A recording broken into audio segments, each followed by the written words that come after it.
to you attack your opponent's weaknesses and position. So that's what your focus will be.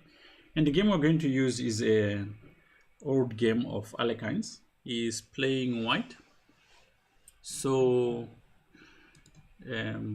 we'll be following him in his decision making process and we'll be trying to make the decisions that he made in his game. Okay. If you cannot figure it out, you can reach out to your friends on the chat and ask a friend. But that's really the idea. The best way to learn a lot of chess concepts is by going through some of the classic games played by the masters, and it really helps. And we'll be doing that with this one. So buckle in and let's get started. So Alekhine is white and he goes d4 and his opponent goes g6. Now these kind of openings are tougher to play if you don't know a lot of concepts to use in practice. So before choosing such an opening, you have to really make up your, know that you're going to be going for very tight positions, which require a lot of knowledge. So here, what do you do? Yay! They play e4. Welcome, Matt.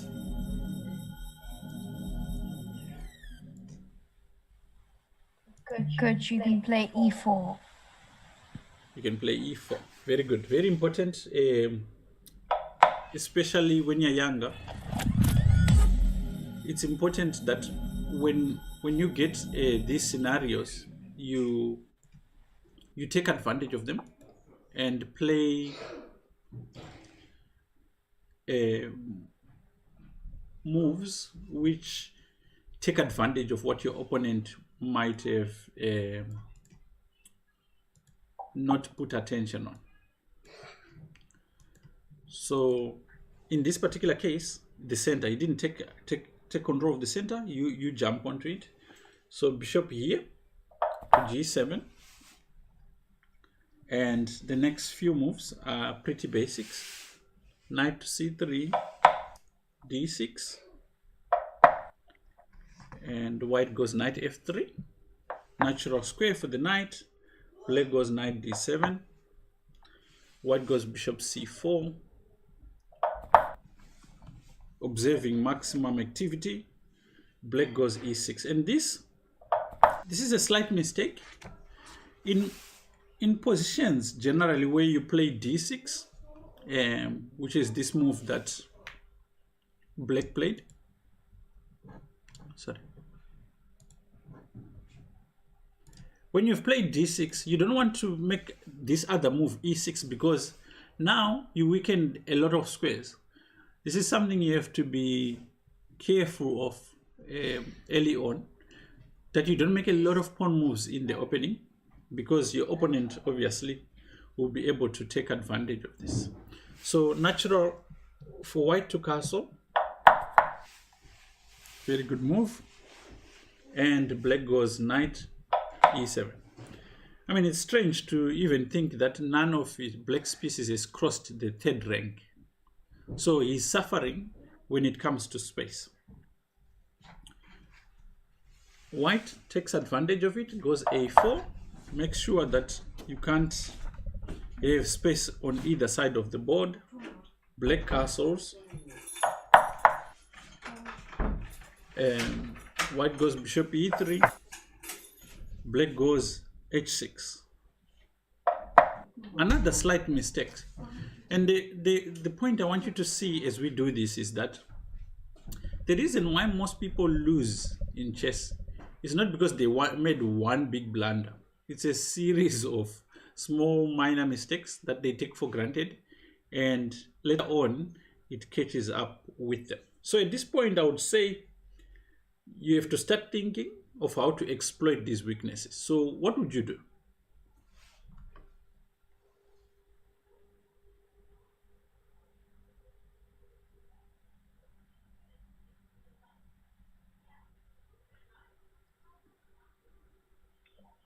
Try and get my try and connect my rooks. Okay, sounds like a good idea. What's the move? Maybe queen d2. Very good. Now, Attacking. exactly.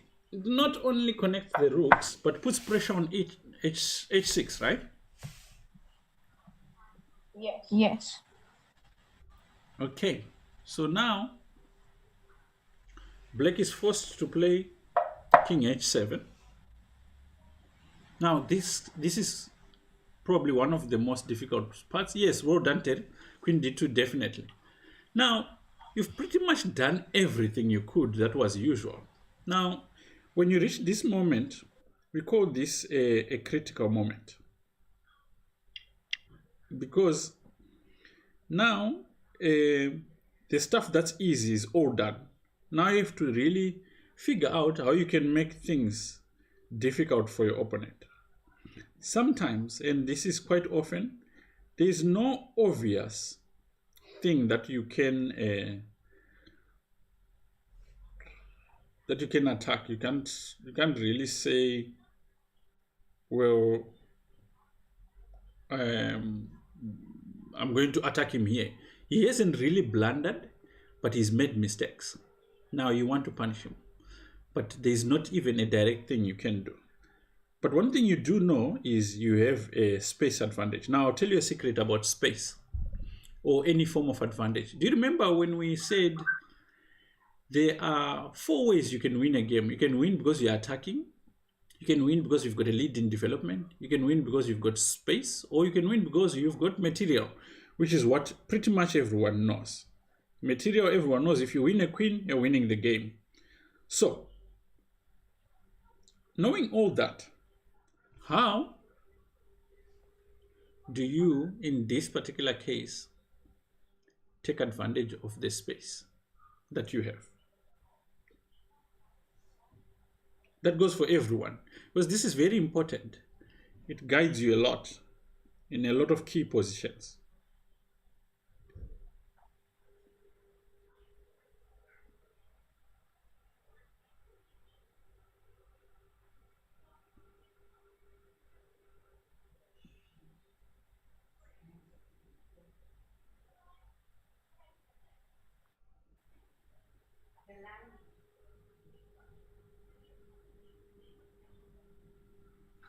What do you do here?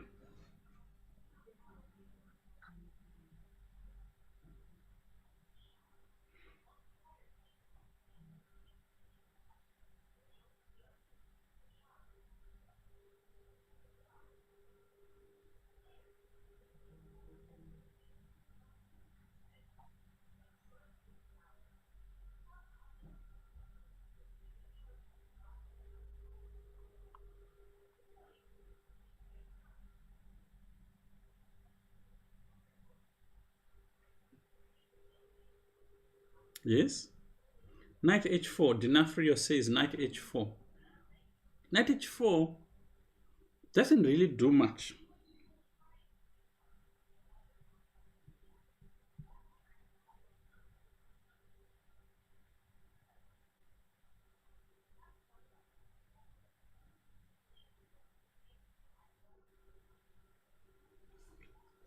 Knight h4. So the secret with space or any form of advantage is to increase what you already have. AJS and Terry, okay, Matt and Terry say h4. h4 looks good, but you're hurrying. The secret of space is to keep restricting your opponent or to keep increasing your space. Either you restrict your opponent or you keep increasing your space. In fact, the secret of any advantage is to increase what you already have, and then the rest will take care of itself.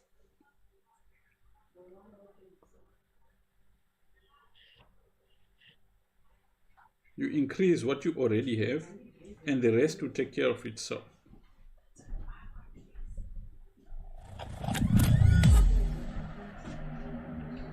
Hey, thanks, Precious. Really welcome.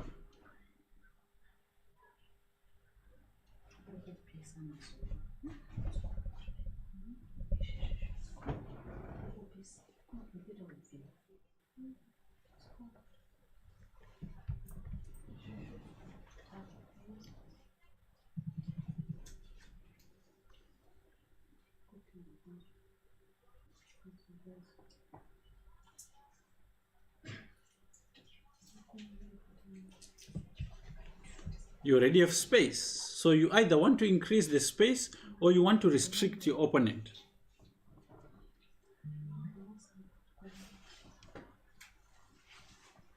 E5. E5. If you think about it, if you play E5, what's going to happen is you're going to open up certain squares for. So let's say, for instance, you play E5 here. You're going to open F5 and you're going to open D5 for the knight. So it's kind of counterproductive to what you want to do.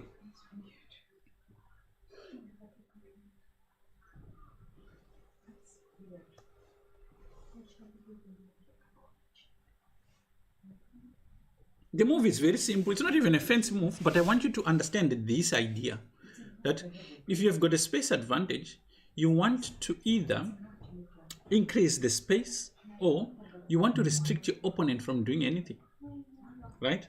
It's not a major move, but it's an important point to understand because it prevents you from making mistakes.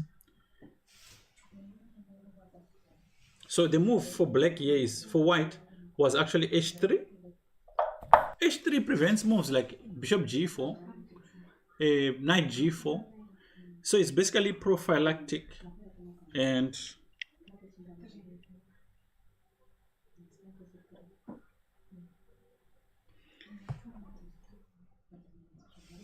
okay, h6 and black goes c6. Now what do? Black made another pawn move, and pawn moves create weaknesses. Now you want to take advantage of these weaknesses and keep on putting pressure on them, which will force him to make more weaknesses. So what's your move here?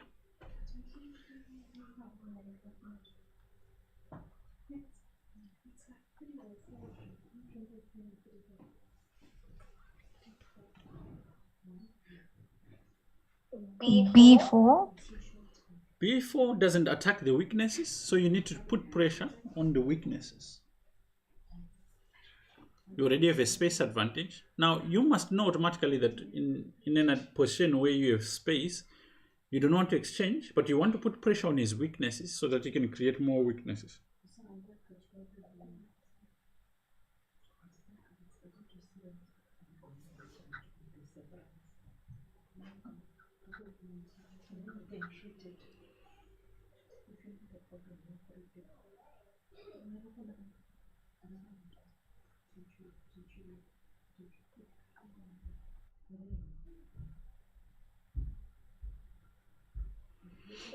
Bishop F4.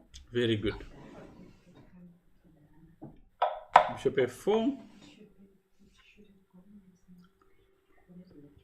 And now you're putting pressure on a weakness. It's very well done, Snowy. Now Bishop F4, it's important to understand this middle game concept, right? That in the middle game you are supposed to attack and you're supposed to attack weaknesses. And the weakness is what? What is a weakness? A weakness is something you can attack and you have an advantage and you could win the game. Okay, now because of that. This part is very important. I need you to really get it. A weakness is a square on the fifth or sixth rank, not protected by a pawn. Right? We don't want it to be general. We want a weakness to be specific. It's a square on the 5th or 6th rank, not protected by a pawn. So whenever in the middle game you're looking for points to attack, this is the zone you need to be looking at. And you see d6 is an important weakness. It's not protected by a pawn. If you look, other squares which are like that are f6, h6. These are weaknesses. Now, if you notice, with your queen, you're attacking h6. With your bishop, you're attacking d6. In the middle game, these are the points that you're looking for. And these are the points that you're going to put pressure on. You understand? So Yes, good. and it doesn't matter if your opponent can defend them or not. Especially if they can defend them, it's even good, because every time you attack a weakness and your opponent devotes attention to defending it, it's a piece which has been taken out of commission from doing something else, and it's now busy looking after a pawn. Okay, so black didn't want anything to do with looking after this pawn with a piece, so he played d5. Right?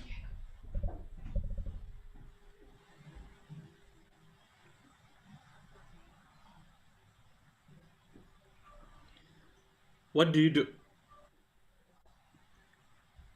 Your opponent just went d5. Now things have changed. You have to be very careful when you're playing chess that when your opponent changes the structure, there's a difference in the position, and you must not hurry to make your moves. So what do you do here?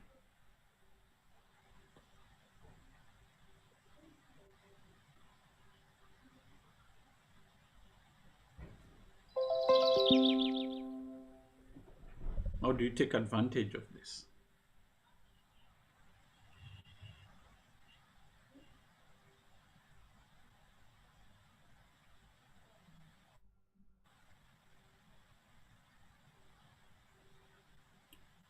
Always remember what your advantage is: space in this particular case.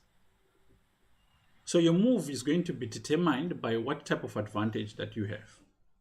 Dinafrio says e5, which is this move, which would lose the bishop on c4, and we will be looking at him and shaking our head like, no.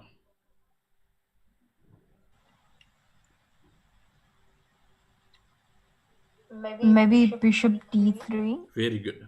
Bishop d3. It's very important when you have a space advantage that you don't exchange and make it easy for your opponent to swap pieces. So by just retreating bishop d3 or Danteri, you make it difficult for him. Now black is very passive and plays a6. Okay, so here he went bishop d3, and black went on to play a6. Okay, a6 creates a new weakness. So now if you know about what I said about weaknesses, you wouldn't make moves like a6 because they create a lot more weaknesses in the position. Okay, so here Alekhine plays a beautiful move, bishop d6, taking advantage of the weakness on d6. And black looks like he's smoking his own socks, decides to play f5. Okay. Knowing what you know about space is going to help you determine your next move. So what do you do?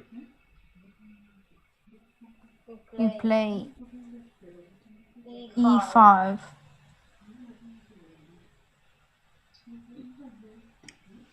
e5, right? Yes. Yeah. Now, that move wouldn't make sense if you didn't understand space. You're not supposed to exchange. You're supposed to increase what you already have. So by playing e5, if you look at the knight on d7, it doesn't have the square. f6, the rook doesn't have that square.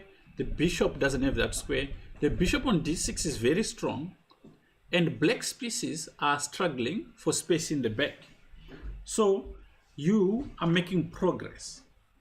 Okay, he plays this rook to g8. He's got nothing better to do. Now his idea is to play g5. So you need to figure out how to restrict that further.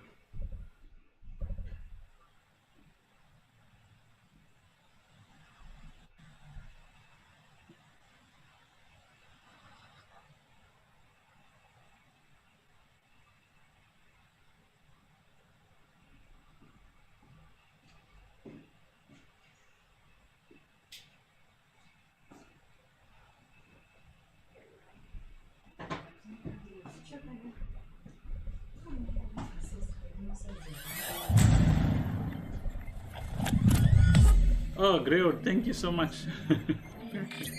Thank you for the sub. Really appreciate.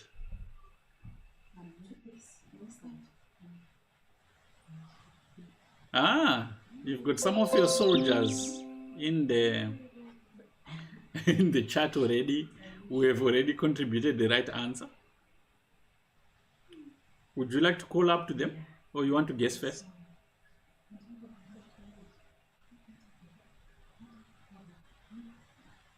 I can't see this move. It's h4. Now, again, going back to the principle, like if you know about space, you would know about this move, right? It restricts g5. g5 would free up black. That's why he put that rook on g8. So you're going to make it very hard for him to push that move. Enough was good, and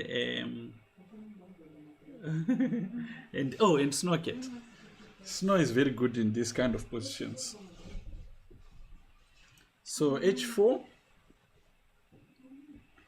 and black goes b6. It's almost like he's determined to move every pawn on the board before he gets checkmated. But these positions, as much as he's creating weaknesses, are not easy to break. Okay, now this last move, if you look at the knight on c3, it's got nowhere to go, right? If you look at d5 here, so if you think about all the pieces in general, you realize that, okay, if you look at the rooks, they are okay. There's no open file, so there's no stress really about where to place them. So at some point, when you've done all you can to restrict space and increase your space, you want to figure out how to improve the pieces that you already have. So looking at the knight on c3, you need to figure out how could you place it better. So what's your next move?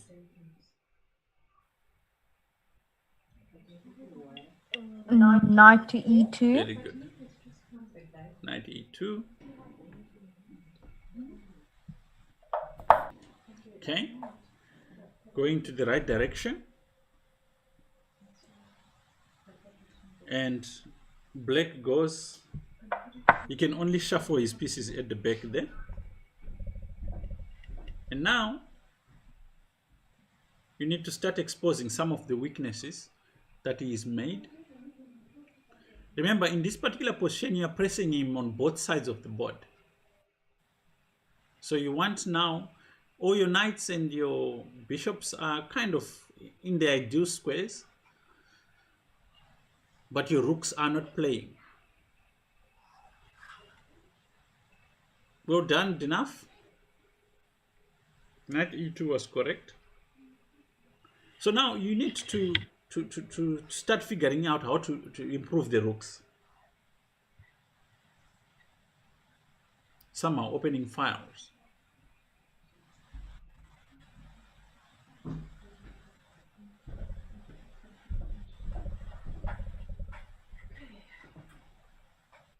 What do you do?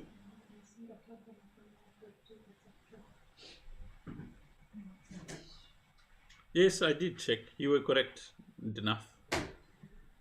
Rook a3. Rook a3 does not open a file, but it's a good idea to sort of try and put pressure. The problem with rook a3 is that in some cases, black might be able to exchange the bishop on d6 with bishop f8. It's a far-fetched idea, but there's something you can do immediately to kind of try and force to open a line.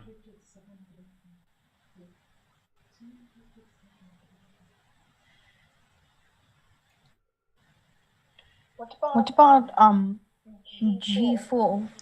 G4, yes, but okay. Your guiding principle in trying to attack the king is, how many defenders does the king have? He has three. 3. How many attackers do you have?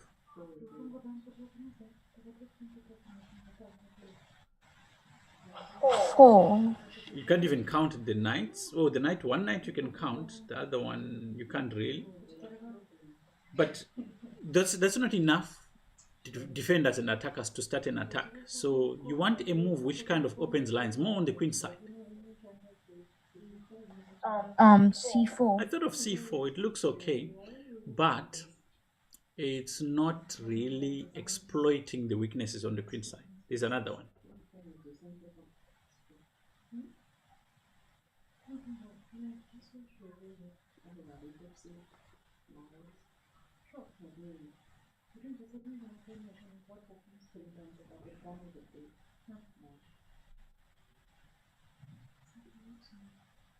A5. Very good.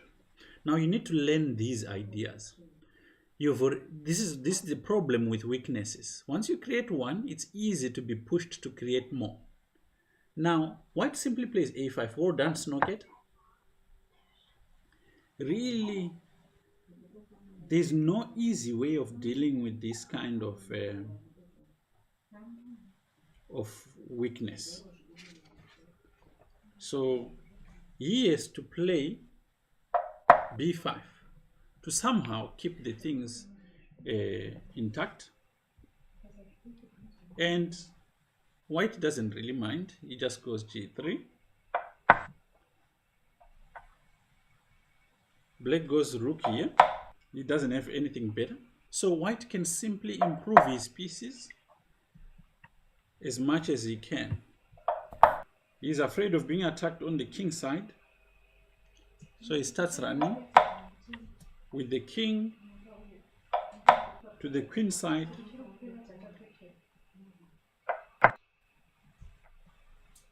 The rook comes to defend on g6.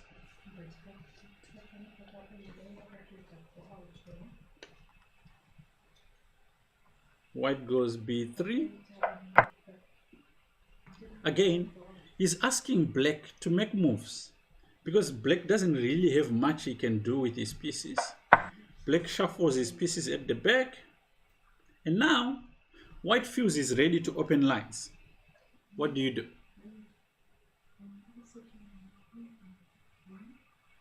This process is called a breakthrough.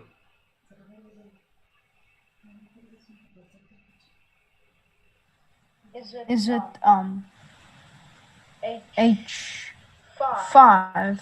He doesn't want to do that. If he goes h5, black will go g5, and black is happy to have at least made some space, even if it's little.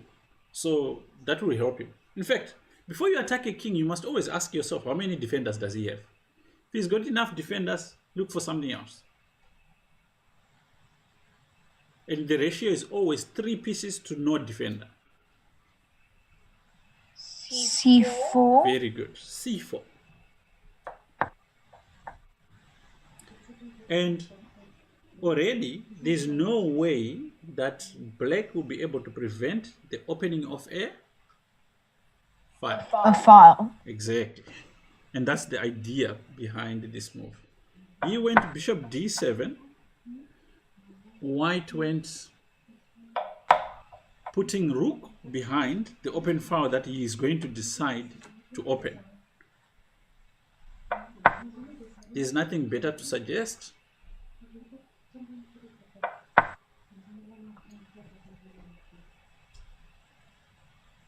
The idea behind this move is he wants to, you see this square on c5.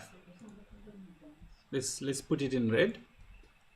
What would be a nice piece to put there?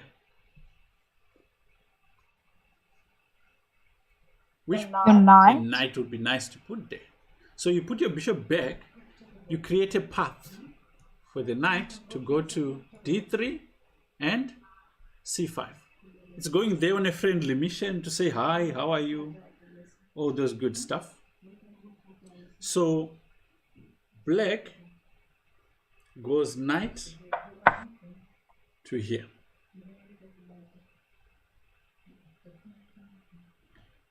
Okay.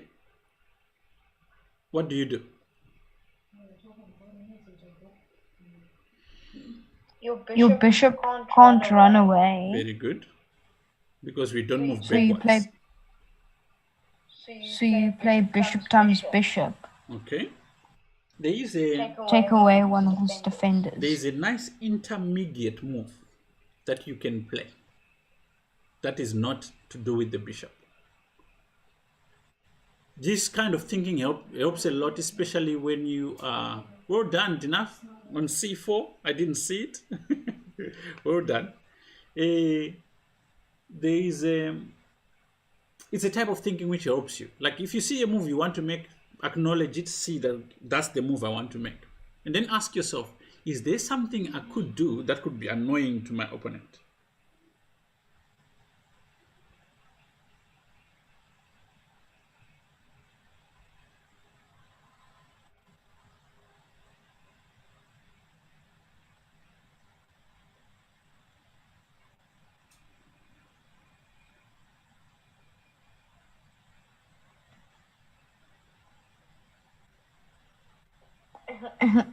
Queen b4. No.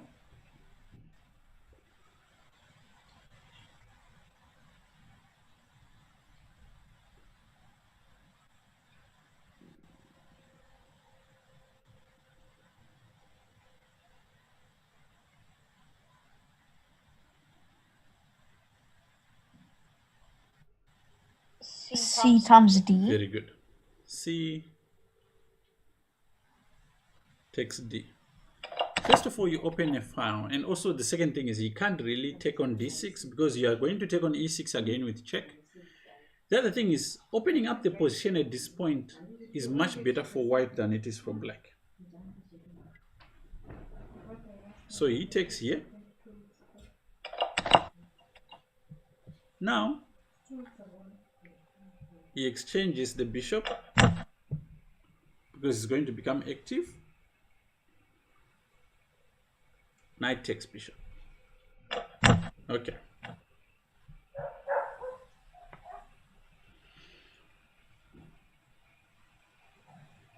What do you do?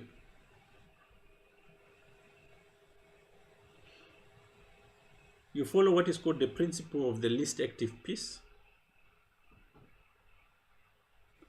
Knight d3. Yeah, that would be nice, but Follow. it's not your least active piece. The knight on f4 is actually doing a lot. If you looked at your position at any given time and kept improving the worst placed piece, your position would improve a lot. Is it It's like your dad saying, H5? it's like your dad saying enough is enough. Starting with Emlyn, you're going to work. And then James to work. You were saying?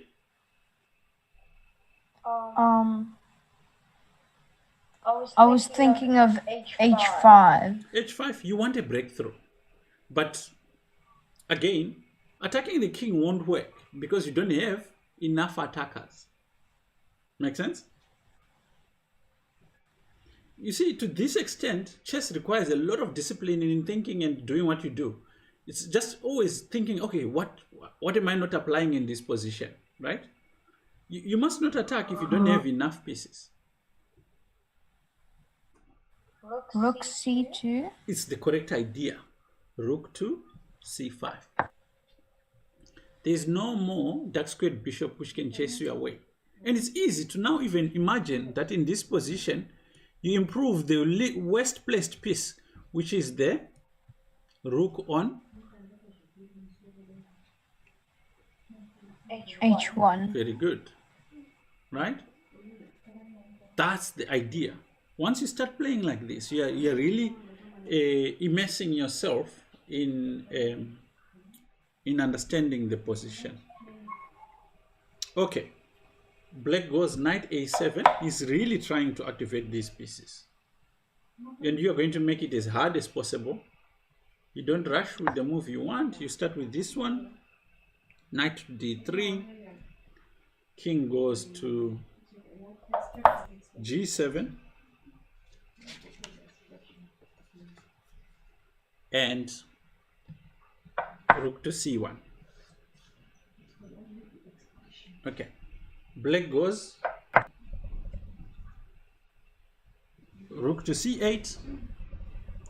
Now, you could leave it like this, but there's another idea that you want. Your moves should result in less activity for your opponent and more activity for yourself. Now, when you take here on c8, you can't take with the queen. So he's forced to take with either the knight or the bishop, which is a backward move, and it allows you to move forward with another move of your own. So rook takes rook, and here he plays bishop takes. I want you to observe that if he had played knight takes here, then this wins the pawn on a6 and he can't defend it. So that's why here after take, he takes with the bishop.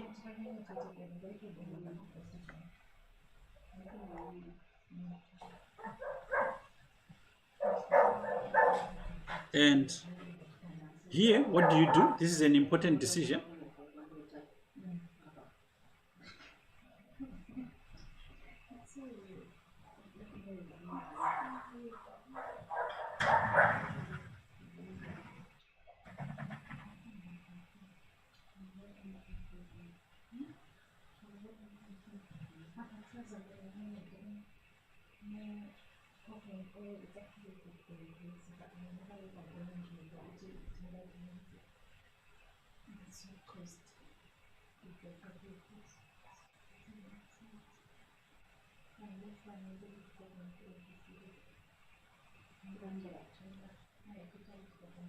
Yes, what do you do?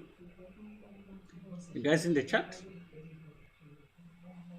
You're still following the concepts and advantages of what you're working with initially, which is that you've got a certain form of advantage here, and you need to take to keep increasing it and prevent your opponent from B4.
Yes?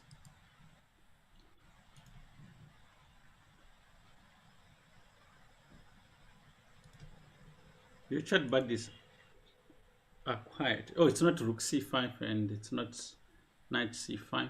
Think about it. You want to take control of the file. Right? You want to take command of that file. King C3. Very good. Queen C3. Right? One thing that most people don't know is that when you occupy a file, what is the objective?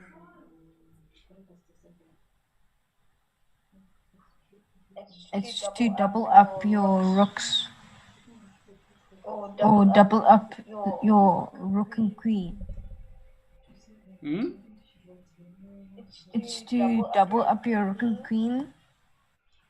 And or rook and rook. But you missed the objective. What is the objective? The objective is the end goal. Every time you occupy an open file, yes, Dinafria has got the idea, but I want you to put it in words. Very good, Terry. To come into your opponent's position. True, but as Terry put it, you have to get into the 7th rank. You want to get to the 7th rank. That's the whole idea of occupying an open file. You want to get to the 7th or 8th rank. And if you know it, then you know, next series of moves becomes easy. Anyway, in this game, Black goes and plays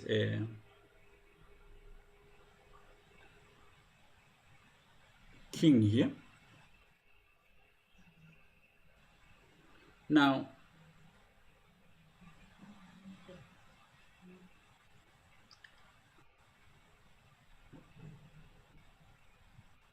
what's your move?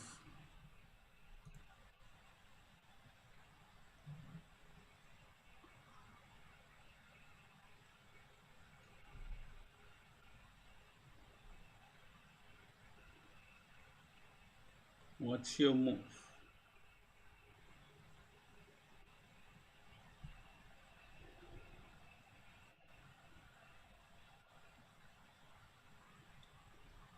Is it queen to c7? Funny enough, it's not.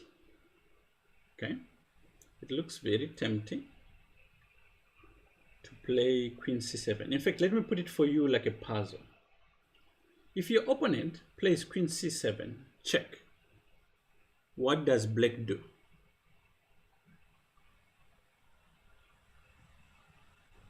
He takes your queen and then you take back, and then he plays rook g7. What does that do? It weakens your rook, And then you have to exchange. It exchanges pieces, and that's not what you want to do. Never forget that when you have a space advantage. Try not to rush with the exchanges. You will exchange eventually.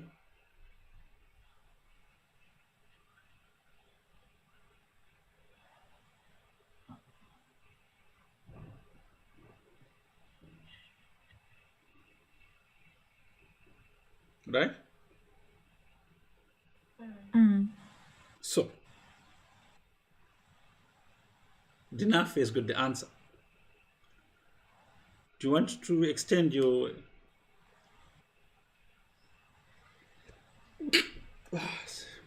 Bless me. Queen c5. Now, this element is very important for you. Whenever you are playing, make it as hard as possible for your opponent. And queen c5 just asks black how is he going to deal with the knight on a7. So he plays rook g7. And now, what do you do?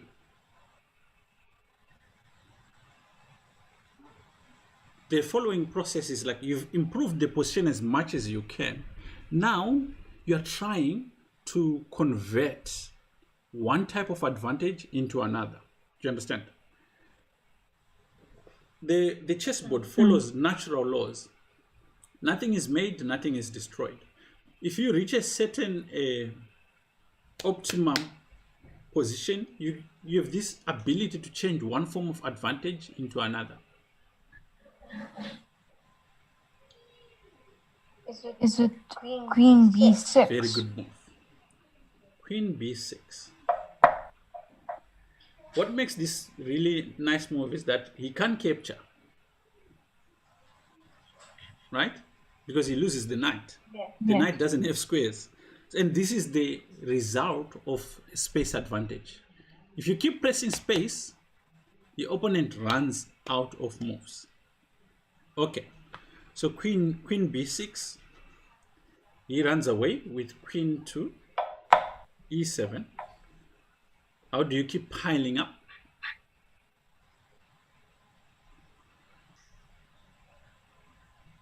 Using the weaknesses in the position.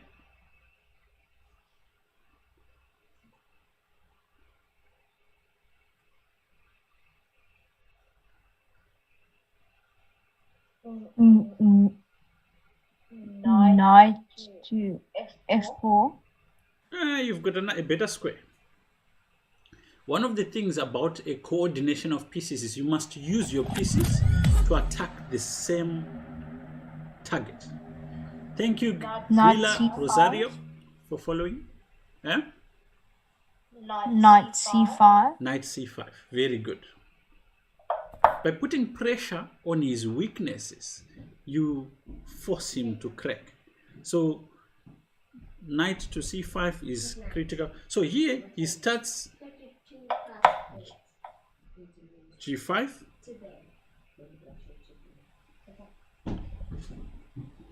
pawn takes pawn,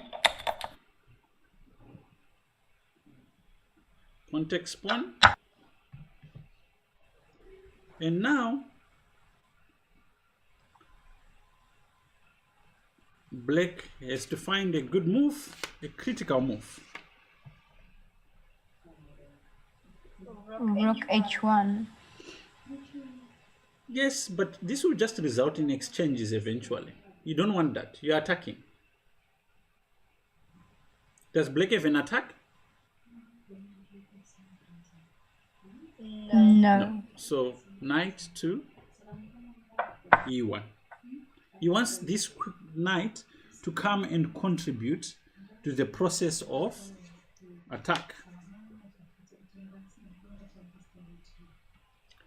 Black brings his knight to g6. This knight goes to d3. Pawn goes to f4.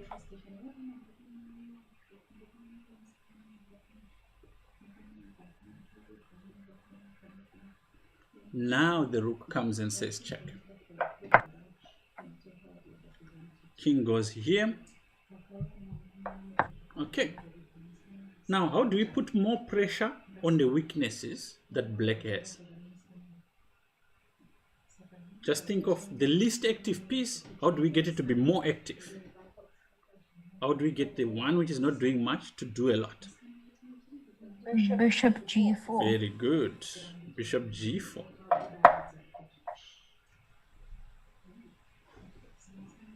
Pawn takes pawn. He's trying to open lines. We take pawns. And I think at this point, you can see that black is being encircled and they can't do anything about it. At this point, he really became sort of antsy or nervous.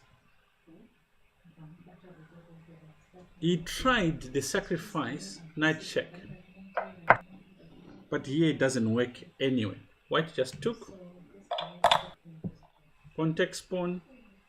Now he's pinning the bishop. The bishop can't take an e6. There was no way he could defend e6. That's why he tried this sacrifice. Okay. What do you do?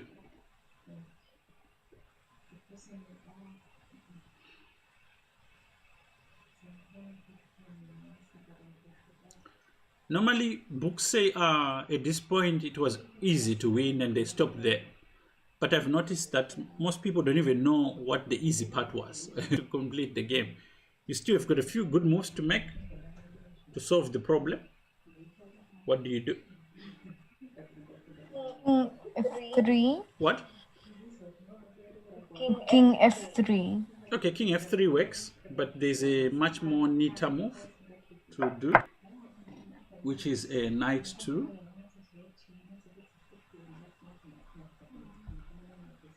f2. f2. And he goes rook to f7.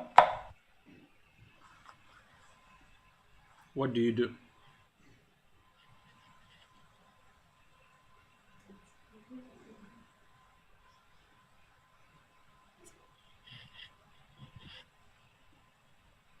Knight times e. Very good. Knight takes pawn.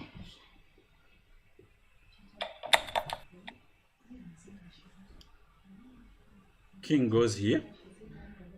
And Alekhine finished the game by just playing queen to d6. At this point, black could not find a way of avoiding this queen exchange. He's already a lot of material down. He decided to resign. Now, you saw a method being implemented in that game to convert or to push forward a space advantage. This is very important kind of knowledge, and it's important to look at classical games to really understand this, because if you look at modern games, a grandmaster will not allow himself to be pushed into a position like that. So you won't get a chance to learn this kind of scenario properly. It's best done by looking at games of Alekhine, Capablanca, Rubinstein, Lasker, because at that time, the players that they were playing didn't know fully what they were doing, which is the case with most of your opponents. Most of your opponents won't even know what hit them. They will be thinking, well, the reason why I did not win that game was because I blundered. That's the only reason most lower rated players attribute their losses to. Oh, I didn't win because I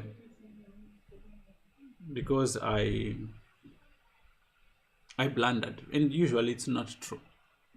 So with that in mind, I'd like to welcome you to raid Diana Metza. Thank you so much, everyone, for joining. I'll see you tomorrow. I think I'll be commenting on tomorrow. I'm teaching trainees how to coach. So I'll see you on Monday.